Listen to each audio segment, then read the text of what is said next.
Olá, paz e saúde para você e toda a sua família. Eu sou o pastor Gilmar e esse é o devocional comunitário no livro de Atos dos Apóstolos, uma iniciativa da equipe de missões da Terceira Igreja Presbiteriana Renovada em Belo Horizonte. E você também pode acompanhar o nosso trabalho pelo YouTube, pelo Instagram e pelo Facebook. 3 Renovada BH, uma família comprometida a ajudar. Vamos aprender juntos sobre a palavra de Deus?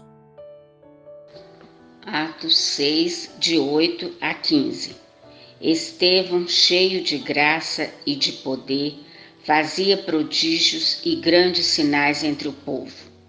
Então alguns dos que eram da sinagoga chamada dos libertos, dos sirineus, dos alexandrinos e dos da Cilícia e da província da Ásia se levantaram e discutiam com Estevão.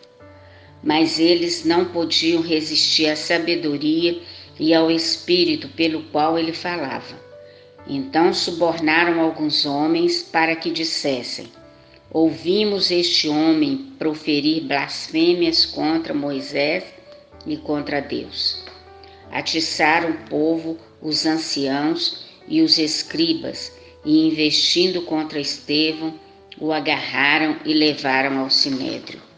Apresentaram testemunhas falsas que disseram: este homem não para de falar contra o lugar santo e contra a lei. Nós o ouvimos dizer que esse Jesus, o Nazareno, destruirá este lugar e mudará os costumes que Moisés nos deu. Todos os que estavam sentados no sinédrio, fitando os olhos em Estevão, viram o seu rosto como se fosse rosto de anjo.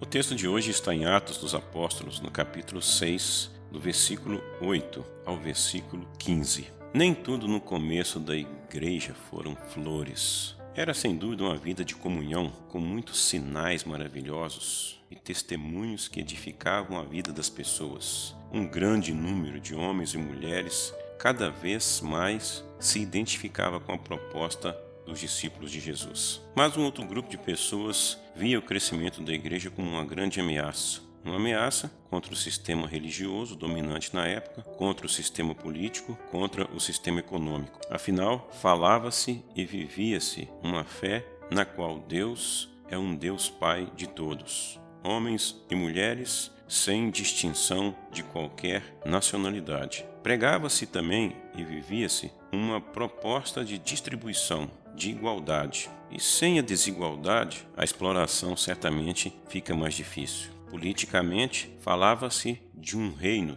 no qual todas as pessoas são incluídas. Um reino de justiça, um reino de paz e não um reino de barganhas políticas. Os apóstolos enfrentavam novas dificuldades e, com a criatividade dada pelo Espírito Santo, inventavam novas maneiras de ser igreja perante a comunidade. Uma das soluções encontradas foi a divisão de tarefas entre o repartir o pão e servir a mesa e a pregação da palavra. Foram selecionadas algumas pessoas cheias do Espírito Santo e de sabedoria. Inicialmente, a ideia é que eles estivessem dispostos a servir a mesa, mas muito certamente eles teriam que fazer muito mais do que isso. Lucas está ensinando para Teófilo e para nós que muito mais do que apenas pregar a palavra e muito mais também do que apenas servir a mesa, é preciso, como Jesus, estar disposto a se entregar pelo Evangelho, pelo reino de Deus. Estevão é um nome grego que significa o coroado.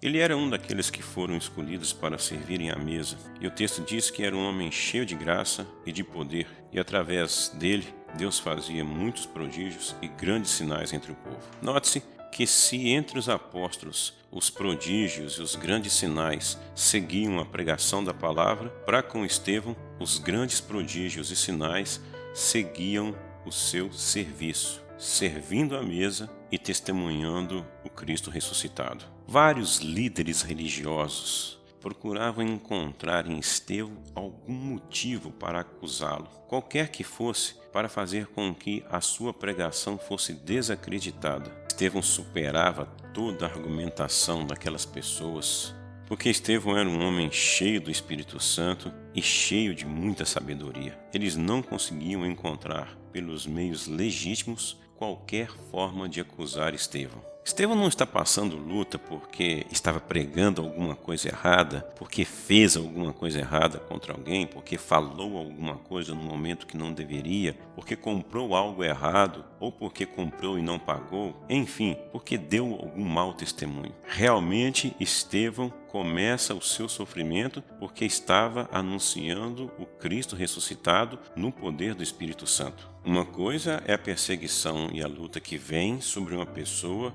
cheia do Espírito Santo e de sabedoria no cumprimento da missão. Outra coisa é a luta que a pessoa sofre por causa das suas decisões mal pensadas ou das suas palavras sem qualquer responsabilidade. Em outras palavras, não é Estevão que procura o problema, mas é o problema que está procurando Estevão. E aqui se aplica o texto de Lucas, no capítulo 21, a partir do versículo 16, mas sereis traídos até por pais, irmãos, parentes e amigos, e matarão alguns de vós, e por todos sereis odiados por causa do meu nome. Em João capítulo 15, versículo 19, se fosseis do mundo, ele vos amaria como se pertencesseis a ele. Entretanto, não sois propriedades do mundo, mas eu vos escolhi e vos libertei do mundo. Por essa razão, o mundo vos odeia. Agora, preste atenção, por esta razão, e não porque você comprou e não pagou, e nem porque você conversou desnecessariamente algo sobre a vida de uma pessoa.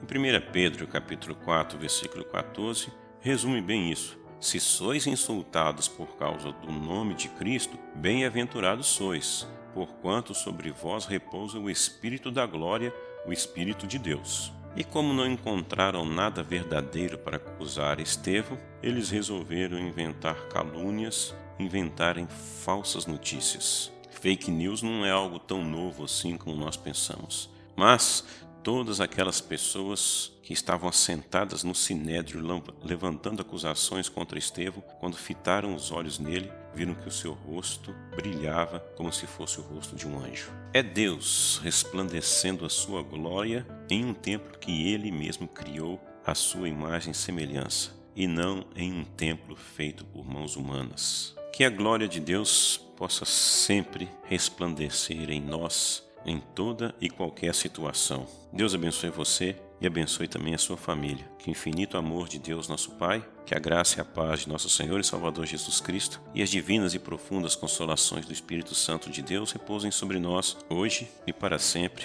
Amém. Ajudem-nos a divulgar este trabalho. 3 Renovada BH, no YouTube, no Facebook e no Instagram.